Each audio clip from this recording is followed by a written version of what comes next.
আসসালামু আলাইকুম বন্ধুগণ, আপনাদেরকে সুস্বাগতম জানাই দা জুবাই শো ফেসবুক পেজ এবং ইউটিউব চ্যানেলের পক্ষ থেকে। এই পর্যন্ত সোশ্যাল মিডিয়াতে তো অনেক রকম ভিডিও দেখেছেন, এই ভিডিও কি আজও পর্যন্ত দেখছেন?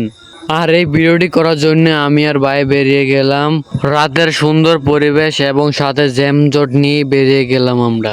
কি নিয়ে ভিডিওটা হইতেছে অবশ্যই কিন্তু আপনার থাম্বনেল এবং টাইটেল দেখে অবশ্যই বুঝে গেছেন। তো আজকে আমরা যাইতেছি পুরান ঢাকা আজিমপুর কবরস্থান। তো অনেকে মনে মনে ভাববেন এবং কমেন্ট বক্সে এসে বলবেন এটা কি আবার ভিডিও করা লাগে। হ্যাঁ ভাই, এটা ভিডিও করা লাগে না, তবু আপনাদেরকে দেখাইলাম। কারণ হচ্ছে এখানে অনেক মানুষ শুয়ে আছে যেগুলা মানুষের দেখতেও যায় না এবং জিয়ারতও করতে যায় না। তো আপনাদের সবার কাছে আমার একটা বিনীতভাবে অনুরোধ রইল যে সবাই একটু নামাজ পড়ে ওনাদের জন্য দোয়া করবেন। কারণ এখানে অনেক মানুষ আছে মারি দিয়ে যায় আর জীবনও তাদের সাথে মানে কবরটাও স্তক দেখতে আসে না।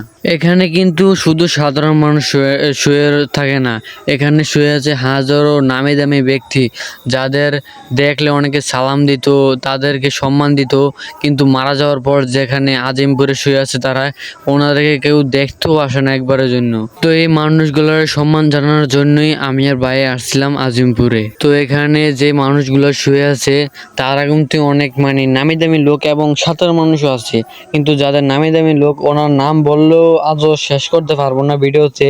তো এই কারণে আপনারা সবাই সবার জন্য দোয়া করবেন এবং সবাই সবার পাশে থাকার চেষ্টা করবেন। তো এই পুরান ঢাকা আজিমপুর কবরস্থানটা কিন্তু অনেক বড়, যেটা আপনাদেরকে এক ভিডিওতে দেখা মানে শেষ করা যাবে না। তাই সংক্ষেপে আপনাদেরকে একটু বলে দিচ্ছি, এটা প্রায় অনেক বড়। তো এটা আমরা হাঁটতে হাঁটতে পাওয়া ব্যথা হয়ে গেছে গা।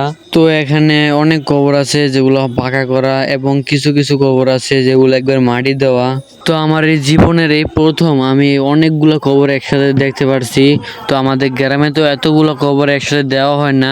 বেসিক্যালি দেখতে গেলে আপনার 10টা একবারে ভাইজ গেলে 10টা কবর দেখা যায়, কিন্তু এতগুলো কবর একসাথে দেখা যায় না। জানি না আপনাদের মাঝে এই ভিডিওটা কেমন হয়েছে এবং এই ভিডিওটা করা আমার আজও কি ঠিক হয়েছে নাকি অবশ্যই কমেন্ট করে জানাবেন। তো আমি সর্বশেষে একটা কথাই বলতে চাই যে অহংকার করে জীবনে কিছুই করা যায় না, টাকা পয়সা দিয়ে কিছুই করা যায় না। যদি আপনার যেভাবে আইছেন সেভাবে যাইতে হবে, খালি হাতে আইছেন খালি হাতে যাইতে হবে। তাই জীবনে সবাই সবার পাশে থাকার চেষ্টা করবেন।